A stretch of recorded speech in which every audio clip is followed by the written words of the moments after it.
নমস্কাৰ, মই ঋতুপৰ্ণ ভূঞা। সকলোৱে চাগে ভালে কুশলে আছে আৰু বহুতেই ইতিমধ্যে মই এৰা গকুল সোণোৱাল ডাঙৰীয়াৰ তিনিচুকীয়া জিলাৰ ডাঙৰী মেঘেলা গাঁৱৰ গকুল সোণোৱাল ডাঙৰীয়া যি বৃক্ৰজনিত ৰোগৰ দৰৱ দিয়ে, তেওঁৰ দৰৱৰ এই ভিডিঅ'ৰ কথা গম পাই আপোনালোকে বিভিন্ন ধৰণৰ কমেণ্ট কৰি আছে বা প্ৰশ্ন কৰি আছে। গতিকে আজি সময় সুবিধা মিলিছে, আকৌ এপাক আহিলোঁ। আজিও যথেষ্ট সংখ্যক ৰোগীৰ ইয়াত ভিৰ আৰু কি তথ্য পাওঁ, কি দেখুৱাব পাৰোঁ আপোনালোকক দেখুৱাবৰ কাৰণে চেষ্টা কৰিম। মোৰ লগত সদায় ভিডিঅ'ৰ কাৰণে তেওঁ আজি বনাব আহিছে, মৃণাল আছে। মৃণালে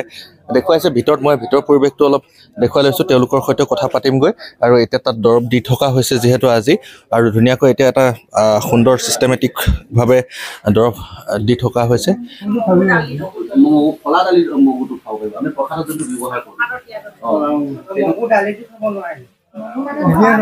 আৰু মচুৰটো ভাল পাইছে, অকমান ভাল পাইছে। আকৌ মাছ মাৰিব গৈছিলে বোলে, মাছ মাৰিবলৈ নিচা আগত গৈ থকা এইবোৰ নকৰিব লাগিব। এইবাৰ যাবলৈ মন যায়। ডায়েলিচিছ হৈ আছিলে নেকি? ডায়েলিচিছ হৈ আছে। মাজে কৰিছোঁ। সপ্তাহত কৰে নে?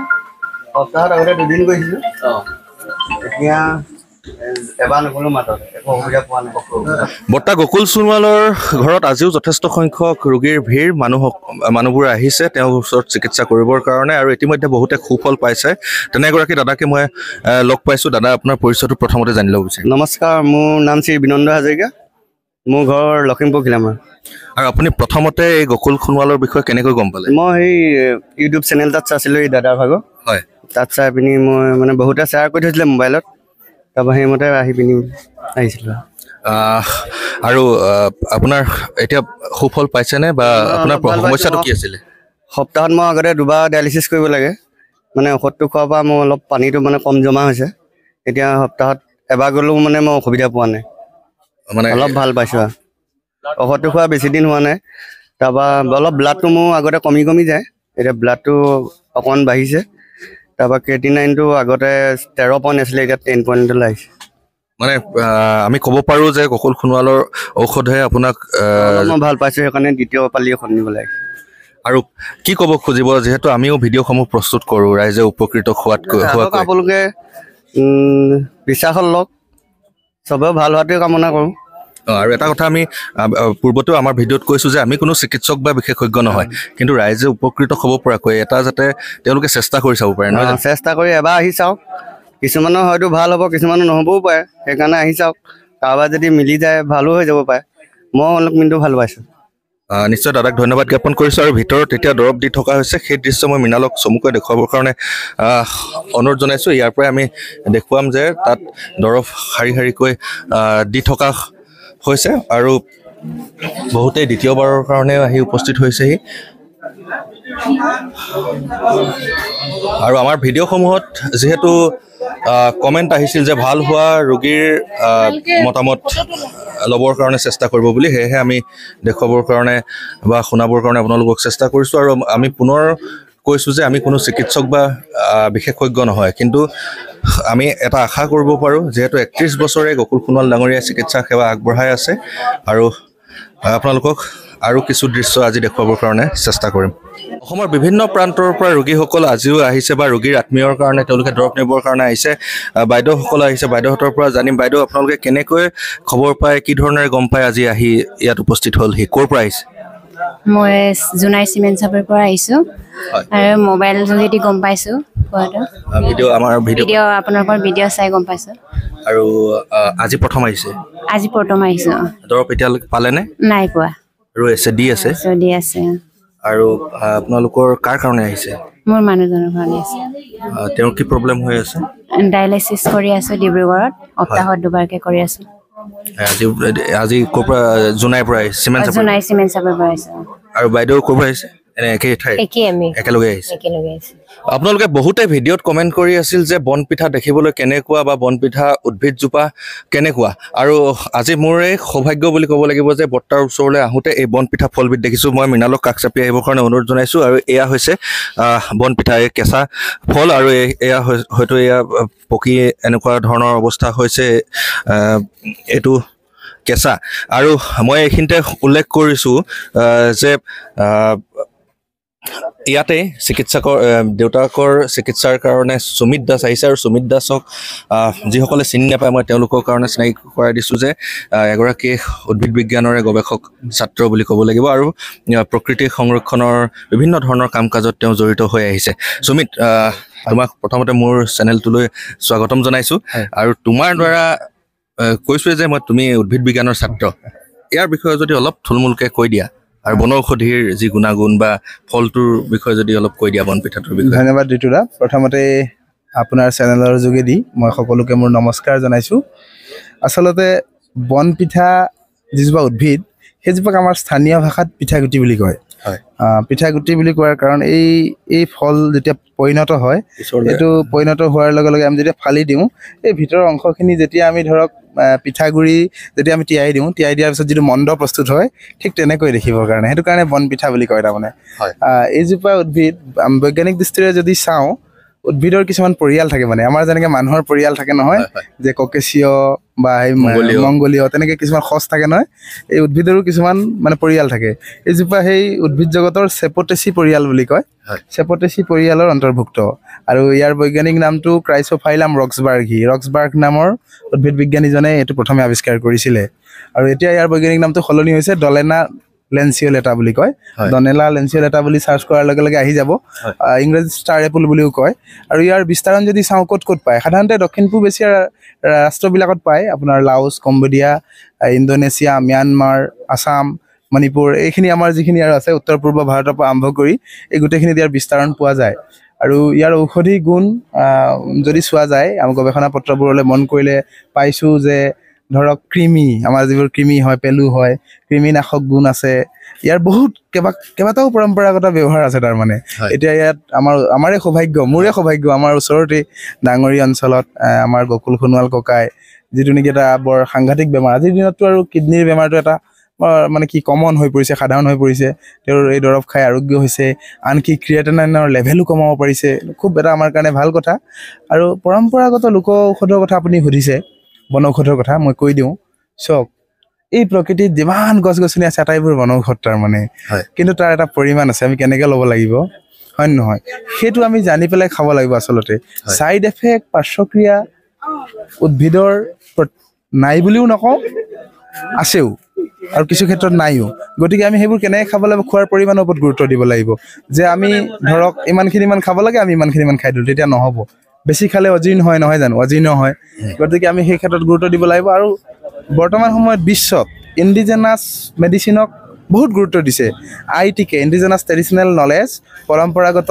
যিটো জ্ঞান আৰু পৰম্পৰাগত চিকিৎসাত বিজ্ঞানে বহুত গুৰুত্ব প্ৰদান কৰিছে ভাৰতবৰ্ষতো আয়ুষ মন্ত্ৰণালয়ে এইবোৰ চিকিৎসা যিবোৰ মানে পদ্ধতি আছে এইবিলাকক পানী নি পেলাই গৱেষণা কৰি সেই ধৰক যিজনে বনৌষধ দিয়ে তেওঁলোকক পেটেণ্ট কৰি এইবোৰ মাৰ্কেটাইজ কৰিবলৈ আৰম্ভ কৰিছে গতিকে ভাল বনৌষধক আমি গুৰুত্ব দিছে মানুহবোৰে ভাল লাগিছে বনৌষধক গুৰুত্ব দিয়া মানে কি প্ৰকৃতিৰ ওচৰ চাপি আহিছে এতিয়া এই দৰৱটো নিবলৈ মই দেখিছোঁ অসমৰ বিভিন্ন প্ৰান্তৰ পৰা আহিছে কিন্তু এইটো ফল বিচাৰি হাহাকাৰ কৰিব লগা হৈছে গতিকে আমি ধৰক মাৰ্কেট মই কথা পাতিলোঁ এটা সময়ত পোৱা গৈছিল তাৰমানে এইটো একদম পৰ্যাপ্ত আমাৰ মৰাণ সম্প্ৰদায় কছাৰী সম্প্ৰদায় আমাৰ যিসকল থলুৱা এইটো সমাজ সংস্কৃতিৰে জড়িত গছ মানে যেনেকৈ এতিয়া কছাৰী মানুহৰ সিজু নহ'লেই নহয় গণ খৰৈ নহ'লেই নহয় কিছুমান মানুহৰ বনপিঠা নহ'লে নহয় কিন্তু কি কৰিলোঁ আমি এইবোৰ গছ কাম নাই এনেই আৰু তেনেকৈ বহুত গছ আমি কাটি পেলালোঁ এতিয়া চাবা স্নেক গ্ৰাছ নেউল গুমনি বুলি ক'লে আগত ধেৰ আছিল এতিয়া আমি চাবা স্নেক গ্ৰাছ সেইজোপা অনলাইনত মাৰিব লগা হৈছে কিয় হৈছে তাৰমানে এটাই বুজিছোঁ বনৌষধ যদি লাগে বনৰ আমি গছ সংৰক্ষণ কৰিব লাগিব অৰণ্য সংৰক্ষণ কৰিব লাগিব অৰণ্য সংৰক্ষণ কৰিলে মানুহ থাকিব দৰৱো থাকিব মোৰ ক'বলগীয়া ইমানেই ধন্যবাদ জ্ঞাপন কৰিছোঁ সুমিতক আৰু পুনৰবাৰ মই ওচৰৰ পৰা দেখুৱাবৰ কাৰণে চেষ্টা কৰিছোঁ এয়া হৈছে বনপিঠা আৰু এইটো চাগে এইকেইটা চাগে ইয়াৰ গুটি মই ভাঙি নেপেলাওঁ কিয়নো বৰ্তাৰ কামত দিব পাৰে এইকেইটা আৰু আপোনালোকে ভালদৰে চাই লওক এই ফলটোৰ গছ আপোনালোকে ঠাইভেদে স্থানীয় নামো বেলেগ হ'ব পাৰে আৰু গতিকে আমি উদ্ভিদজোপাও কিছু দিনৰ পাছত দেখুৱাবৰ কাৰণে চেষ্টা কৰিম আৰু অনুৰোধ জনাইছোঁ যে আমি সুমিতে কোৱাৰ দৰে বা মই আগৰ ভিডিঅ'ত কোৱাৰ দৰে আমি প্ৰকৃতি সংৰক্ষণ কৰিব লাগে সেয়া লাগিলে বনৌষধিয়ে হওক বা যিকোনো উদ্ভিদেই হওক যিহেতু বৰ্তমান 12 বাজিছে 12 বাজি পাৰ হৈ গৈছে আৰু এতিয়াও অসমৰ বিভিন্ন প্ৰান্তৰ পৰা ৰোগীসকল আহি ভিৰ কৰিছেহি আৰু এটা ভাল খবৰ আমি প্ৰথম অহা সময়ত দেখা নাছিলোঁ কিন্তু এতিয়াৰে বৰ্তাৰ ভাগৰ যিখিনি সম্পৰ্কীয় মানুহ বা গাঁৱৰ স্থানীয় যুৱকসকলে উঠি পৰি লাগিছে বৰ্তাক আপোনালোকে সহায় সহযোগিতা আগবঢ়াইছে ৰাতিপুৱাৰ পৰা যথেষ্ট ভিৰ হয় কেনেকুৱা এক পৰিস্থিতিৰ সৃষ্টি হয় সঁচা কথা ক'বলৈ গ'লে ইয়াত মোৰ আহি ভালেই লাগে প্ৰথমে মোৰ বন্ধু এজনক সহায় কৰিবৰ কাৰণে প্ৰথমে আহিছিলোঁ এনেতো ইয়াত আলহী আহিয়ে থাকে আমি ইয়াতে ফুটবল খেলি থাকোঁ ড্ৰপ লৈ আৰু গুচি যায় কিন্তু এদিন মোৰ নগাঁৱৰ বন্ধু এজন আহিলে আহি তেওঁৰ কাৰণে সহায় কৰিব আহোঁতে দেখিলোঁ ইমান মানুহ আৰু প্ৰত্যেকজন মানুহৰ লগত চিনাকি হৈ গম পালোঁ যে বিভিন্ন ঠাইৰ পৰা আহিছে অসমৰ প্ৰতিখন জিলাৰ পৰা মানুহ আহিছে বুলি ক'ব পাৰি এখন সৰু মিনি অসম নিচিনা লাগিছে মোৰ ইয়াতে গতিকে আহি ইমানেই ভাল লাগে এতিয়া মই আমাৰ বৰ্তা হয় মোৰ বৰ্তাক মই সদায় সহায় কৰিবৰ কাৰণে আহোঁ আৰু মানুহৰ লগত মোৰ চিনাকি হৈ বিৰাট ভাল লাগে আৰু যেতিয়া আপোনালোকে ভাল হৈছে বুলি কয় ছেকেণ্ড ড'জৰ কাৰণে আহিছোঁ বুলি কয় তেতিয়া মানে মোৰ কি ক'ম আৰু ভাল লাগে ইয়াতে একদম মানে এবাৰ যাবলৈ মন নাযায় আৰু সঁচা কথা ক'ব গ'লে মই আপোনালোকক যে ৰাতিও সপোনত দেখি থাকোঁ সেইকাৰণে ভাল লাগে সেইকাৰণে আহি থাকোঁ মই আৰু অসীম দা এইখিনিতে আপোনাৰ পৰা জানি লওঁ যিকেইটা আমাৰ ভিডিঅ'ৰ তলত যিহেতু বহুতে কমেণ্ট কৰিছে জানিব বিচাৰে এতিয়া দূৰণিবতীয়া ৰাইজ আৰু আমি অহাৰ সময়ত এতিয়া 2-3টা ফোন নম্বৰ ব্যৱস্থা কৰি দিয়া হৈছিল এতিয়া যোগাযোগৰ কাৰণে কিবা নতুন ব্যৱস্থা কৰা হৈছে নেকি ফোন নম্বৰ মুকলি কৰি দিয়া হৈছে এতিয়ালৈকে মুকলি কৰিব পৰা হোৱা নাই আচলতে যিকেইটা নাম্বাৰ আছে সেইকেইটাই তেখেতলোকেতো দেখিছে আপোনালোকে তেখেতলোকে যথেষ্ট ব্যস্ত থাকে আপোনালোকৰ যদি ফোনবোৰ তেখেতলোকে ৰিচিভ কৰি থাকে ইয়াতে ৰৈ থকা মানুহবিলাকে ড্ৰপটোৱে নাপাব আৰু এতিয়া লাহেকৈ মোৰ নাম্বাৰটো দিছোঁ কিন্তু মোৰ নাম্বাৰটো লাহে লাহে এইটো বন্ধই হ'বগৈ যেন পাইছোঁ ইমানে ফোন আহে মই ৰিচিভ কৰিব নোৱাৰা হৈছোঁ গতিকে যিসকলৰ ফোন মই ৰিচিভ কৰিব নোৱাৰোঁ তেওঁলোকে বেয়া নাপাব আমি যিমান পাৰোঁ আপোনালোকক সহায় কৰিবৰ কাৰণে আছোঁ আৰু মোৰ লগতে আমাৰ ককাইদেউ কেইজনমানো আহিছে সহায় কৰিবলৈ আৰু গাঁৱৰ যথেষ্ট ল'ৰাই সহায় কৰি দিছে তেনেকুৱা আৰু আমি যিমান পাৰোঁ আপোনালোকৰ ফোনটো ৰিচিভ কৰিবলৈ চেষ্টা কৰোঁ আৰু সপ্তাহৰ কোনকেইটা বাৰ বন্ধ যিহেতু তেখেতৰ স্বাস্থ্যটো এতিয়া বেয়া হৈ গৈছে তেখেতৰ স্বাস্থ্যৰ প্ৰতি লক্ষ্য ৰাখি আমি বৃহস্পতিবাৰ আৰু শুক্ৰবাৰে বন্ধ কৰা হৈছে আৰু ৰোগীক বা ৰোগীৰ আত্মীয়ক চোৱাৰ সময়সীমাটো কেতিয়াৰ পৰা আৰম্ভ কৰিছে এনেকৈ ইয়াতে 9 বজাৰ পৰা তেওঁ এটা নিৰ্ধাৰণ কৰিছে তথাপিতো আমি 9 বজাত ড্ৰপটো সম্পূৰ্ণ প্ৰস্তুত কৰিব পৰা নাযায় যিহেতু সম্পূৰ্ণ আমাৰ গাঁৱলীয়া পদ্ধতিয়ে এইটো কৰা হৈছে গতিকে 9 বজাত তেওঁলোকে পঞ্জীয়ন কৰে নামবিলাক আৰু আমি যিমান পাৰোঁ 12:30 বজাৰ পৰা 2 বজাৰ ভিতৰত আপোনালোকক দিবলৈ চেষ্টা কৰোঁ গুৱাহাটীৰ যিবিলাকে ধৰক নাইট ছুপাৰত আহিছে তেওঁলোকক আমাৰ ঢলাৰ যিখন লাষ্ট বাছ সেই বাছখনৰ আগমুহূৰ্তত যাব পৰাকৈ আমি ইয়াৰ পৰা উলিয়াই দিবলৈ চেষ্টা কৰোঁ আৰু তেখেতলোকক সুধি লওঁ যদি তেখেতলোকে নিজা গাড়ী আহিছে অকণমান সময় ৰ'বৰ কাৰণে আমি কওঁ তেখেতলোকক আৰু তেনেকৈ চলি আছে আৰু এটা প্ৰশ্ন মোলৈ আহিছিল ভিডিঅ'ত যে যিটো আপোনালোকে দৰৱ দিছে দৰৱৰ পালি দিছে সেই দৰৱ কোনোবাই হয়তো ইয়াৰ পৰা মানুহৰ ভিৰ ভাৰত ঘপককৈ লৈ যায় পাহৰি থাকে ধৰক এই খোৱাৰ নিয়মটো কেনেকৈ পানীৰ লগত মিহলি কৰি খাব লাগেনে নে ভাত খোৱাৰ আগত পাছত কেনেকুৱা ধৰণৰ অলপ মানে পাহৰি যায় ইয়াতে মানে অলপ নিয়মটো অকণমান কিছুমান বুজাত অসুবিধা হৈছে ইয়াতে সৰু পেকেট এটা দিয়ে আৰু আপোনালোকে দেখিছে এনেকৈ খুন্দি আছে আমাৰ এইটো উৰাল নিচিনা এটা আমাৰ ব্যৱস্থা কৰি লৈছোঁ তাতে ইমান গুড়ি কৰিব পৰা নাই আৰু যিসকলে এতিয়ালৈকে বুজাত অসুবিধা হৈছে তেওঁলোকক মই ইয়াৰ যোগেদি আপোনালোকৰ যোগেদি ক'বলৈ বিচাৰিছোঁ প্ৰথমে সেই যিটো পেকেট দিয়া হয় সেইটো আপোনালোকে সম্পূৰ্ণ ঘৰত গুড়ি কৰাৰ সঁজুলিৰে একদম পাউডাৰ কৰি ল'ব গুড়ি কৰাৰ পিছত তাতে খোলা এখন দিয়া হয় খোলাখনে 1 খোলা লৈ পেলাই এটা পাত্ৰত 1 খোলা লৈ পেলাই আপোনাৰ 3 চামুচ পানী আপোনাৰ 15 ml হ'ব 3 চামুচ পানী গুলি পেলাই যিটো খাব সেইটো 1 পালি আপুনি দিনটোত এবাৰ খাব পাৰিব মানে খালী পেটত নে একচুৱেলি মইতো ইমান নাজানো বৰ্তাই কোৱা মতে একে কৈ দিছোঁ মানে তেখেতে কৈছে যদি ষ্ট'ন আছে পাথৰ আছে তেওঁলোকে ৰাতিপুৱা 1 গিলাচ পানী খাই 10 মিনিটৰ পিছত এই ঔষধ পালি খাবলৈ কৈছে ৰাতিপুৱা আৰু যিসকলৰ কিডনীৰ লগত মানে কিবা অসুবিধা আছে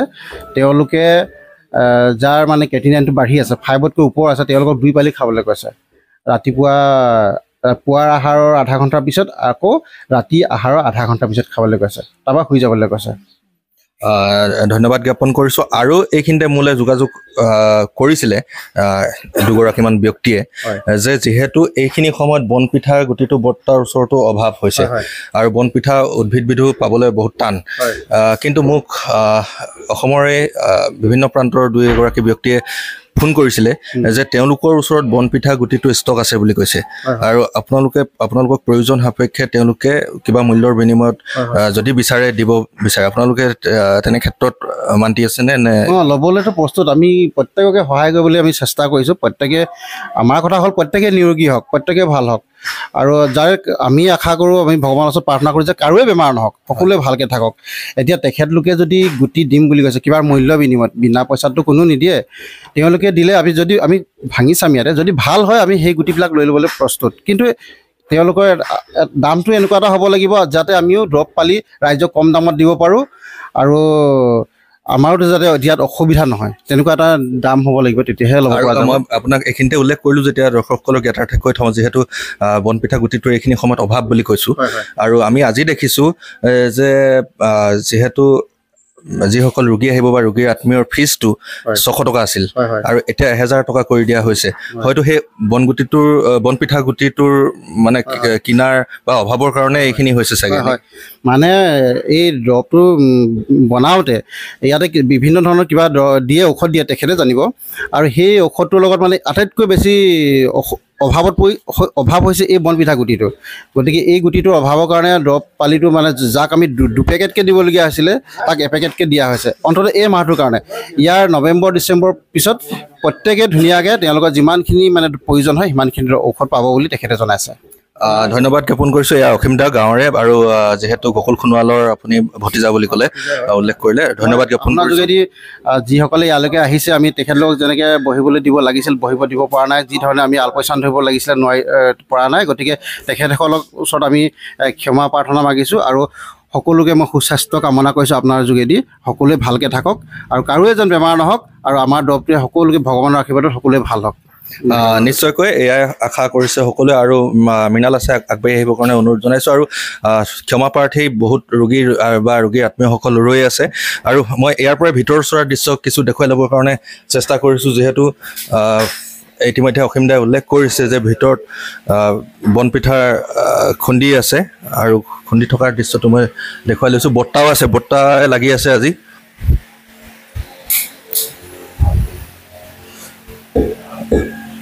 বৰ্তা ভালে আছে মই এইখিনিতে গম পাইছোঁ যে বনপিঠা গুটিটোৰ যথেষ্ট অভাৱ হৈছে বোলে ন বহুত অভাৱ হৈছে কি কৰিব দিব পৰা নাই আৰু বৰ্তা আমাকো মানে সেই ভিডিঅ' চাই অসমৰ বিভিন্ন মানুহে কৈছে যে তেওঁলোকৰ কিছুমানৰ ওচৰত বনপিঠা গুটিটো ষ্টক আছে আপোনাক বিচাৰিলে দিব পাৰিম বুলি কৈছে আপুনি ৰাজি আছেনে লৈ ল'বলৈ তেনেকৈ আছে বাৰু যদি ভাল পিয়'ৰ বনপিঠা গুটি যদি আছে তেতিয়াহ'লে লৈ আহিব পাৰে মই ল'বলৈ ৰাজি আছোঁ আৰু আজিও ৰোগী যথেষ্ট ভিৰ হৈ আছে হয় তেনেকৈ আৰু আপোনাৰ জিৰণি নোহোৱা আছে কি কৰিব আৰু উপায়টো নাই এতিয়া লাগি থাকিবলগীয়া হৈছে তেখেতৰ লগতে আৰু এইখিনিতে ক'ব লাগিব যে আমাৰ ভিডিঅ' চাই বা আপোনাৰ দৰৱ খাই মেলি আকৌ দ্বিতীয়বাৰৰ কাৰণে নিব অহা ৰোগীকো আজি লগ পাইছোঁ তেওঁলোকে ভাল ফল পাইছে আপোনাৰ কেনেকুৱা লাগে তেতিয়া যেতিয়া ভাল হোৱা ৰোগী আহে নিজকে মানে স্বৰ্গত ঢুকি পোৱা নিচিনা লাগে ভাল ফল ভাল যদি হয় ভগৱানকে হেৰি কৰিছোঁ নমস্কাৰ কৰিছোঁ আৰু ৰাইজৰ আশীৰ্বাদ লৈ আমাৰ এই বস্তুটো আগবঢ়া হৈছে যাতে ভগৱানৰ কৃপা আৰু ৰাইজৰ আশীৰ্বাদো লাগে আৰু তেখেতলোকে আশীৰ্বাদো দিছে এইদৰে যেন চলি থকা হৈছে বাৰু এই ঔষধ ভাগি নিশ্চয়কৈ বৰ্তাই এই গৰমৰ সময়তো এয়া তেখেতক ধন্যবাদ জ্ঞাপন কৰিছোঁ আৰু আমনি নকৰোঁ যিহেতু ৰোগী বাহিৰত ৰৈ আছে আপুনি লাগি থাকক বৰ্তা কৰি থাকক এয়া তেওঁ এতিয়া দৰৱ প্ৰস্তুত কৰিবৰ কাৰণে এয়া খুন্দি আছে গুটিসমূহ ভাঙি আছে বনপিঠাৰ গুটিসমূহ আৰু তেওঁ কৈছে যে যিসকল সদাশয় ব্যক্তিৰ ঘৰত বনপিঠা গছ আছে বা আপোনালোকে যদি তেওঁক কিবা এটা মূল্যৰ বিনিময়ত দিব বিচাৰে নিশ্চয় বৰ্তাই ল'ম বুলি কৈছে আৰু গাঁৱৰ মহিলাসকলেও এনেদৰে তেওঁক সহায়ৰ কাৰণে ইয়াক খুন্দি আছে খুন্দনাত আৰু তেওঁৰ যিগৰাকী ভতিজা অসীম দা তেওঁ উল্লেখ কৰিছে যে এই যিসমূহ পেকেটিঙত নিব এই পেকেটিঙত নিয়া ঔষধসমূহ আপোনালোকে ভালদৰে ঘৰতো অলপ খুন্দি ল'লে ভাল হয় বুলি কৈছে তেওঁলোকে। আজি তিনিচুকীয়া জিলাৰ ডাঙৰি মেগেলা গাঁৱৰ গকুল সোণোৱাল ডাঙৰীয়া ঘৰত উপস্থিত হৈ পুনৰ আপোনালোকক কিছু তথ্য দিবৰ কাৰণে চেষ্টা কৰিলোঁ আৰু পুনৰ শেষত মই উল্লেখ কৰি দিছোঁ বৰ্তমান তেওঁৰ যিটো দৰৱৰ ফিজ সেয়া বনপিঠাৰ অভাৱৰ কাৰণে যিহেতু পাবলৈ বহুত টান তেওঁ ক্ৰয় কৰি আনিবলগীয়া হয়, সেয়েহে তেওঁ 600 টকাৰ পৰা 1000 টকা কৰিছে আৰু বৃহস্পতিবাৰ আৰু শুক্ৰবাৰ দিনটো বন্ধ থাকে কাৰণ তেওঁ ইমান গৰমত যথেষ্ট ৰোগীক চোৱা চিতা কৰিবলগীয়া হয় বাকী দিনকেইটাত। লগতে আৰু সুন্দৰভাৱে অসমৰ বিভিন্ন প্ৰান্তৰ ৰোগীসকলক বা ৰোগীৰ আত্মীয়সকলক আজি লগ পালোঁ। তেওঁলোকৰ মতামতো আপোনালোকে ইতিমধ্যে শুনিছে। তেওঁলোকে জনাইছে দ্বিতীয় পালিৰ বাবেও তেওঁলোকে আজি আহিছে কাৰণ বহুতে সুফল পাইছে। আৰু সেয়েহে পুনৰ উল্লেখ কৰিব বিচাৰিছোঁ মই কোনো চিকিৎসক বা বিশেষজ্ঞ নহয়, কিন্তু আমি শেষ পৰ্যায়ত বা আমি এটা বনৌষধিৰ যি গুণাগুণ আছে সেয়া আমি নিশ্চয় অৱলম্বন কৰি চাব পাৰোঁ, সেয়া ব্যৱহাৰ কৰি চাব পাৰোঁ। আৰু গকুল সোণোৱাল বৰ্তাইও সেই একেষাৰ কথাই কয় যে 100% গেৰেণ্টি কাকো দিব নোৱাৰি, কিন্তু যিহেতু 31 বছৰে তেওঁ চিকিৎসা সেৱা আগবঢ়াই আছে আৰু সেই চিকিৎসাৰ ফলত ভগৱানৰ কৃপাত বহুতে ইতিমধ্যে সুফল পাইছে। গতিকে আজিৰ ভিডিঅ'টোত আপোনালোকক বনপিঠাৰ গুটিটোৰ লগত চিনাকি কৰাই দিলোঁ। তাৰ গুণাগুণৰ বিষয়ে গৱেষক ছাত্ৰ সুমিত দাসে ধুনীয়াকৈ দাঙি ধৰিলে। বিভিন্ন ৰোগীৰ আত্মীয় বা এতিয়া যি ধৰণৰ প্ৰক্ৰিয়া কৰা হৈছে তেওঁলোকৰ লগতো কথা পাতি আপোনালোকক তথ্যসমূহ জনাবৰ কাৰণে চেষ্টা কৰিলোঁ। পৰৱৰ্তী সময়ত হয়তো যদি উদ্ভিদজোপা পাওঁ, বনপিঠা উদ্ভিদজোপা, সেয়াও দেখুৱাবৰ কাৰণে আপোনালোকক চেষ্টা কৰিম বা বিভিন্ন ৰোগ সম্পৰ্কীয় বিভিন্ন তথ্য সম্বলিত ভিডিঅ'সমূহ আপোনালোকে মোৰ ফেচবুক পেজ বা ইউটিউবটোত পাই থাকিবৰ কাৰণে আপোনালোকে অনুগ্ৰহ কৰি মোৰ চেনেলটো ফ'ল' কৰিব, লাইক কৰিব, কমেণ্ট কৰিব, শ্বেয়াৰ কৰিব বা ইউটিউবত চাই আছে যদি ছাবস্ক্ৰাইব কৰিব। আৰু যিহেতু যথেষ্ট সংখ্যক দৰ্শকে ইতিমধ্যে খানমিহলি ফেচবুক পেজৰ এই ভিডিঅ'সমূহ চাইছে কিন্তু আপোনালোকে ফ'ল' কৰা নাই, কিন্তু ফ'ল' বা লাইক কৰিব, তেতিয়াহে মোৰ পৰিয়ালটো ডাঙৰ হ'ব। গতিকে আজিৰ ভিডিঅ'টো সিমানে আছিল। আজিলৈ সামৰিছোঁ। ধন্যবাদ। জয় আই অসম।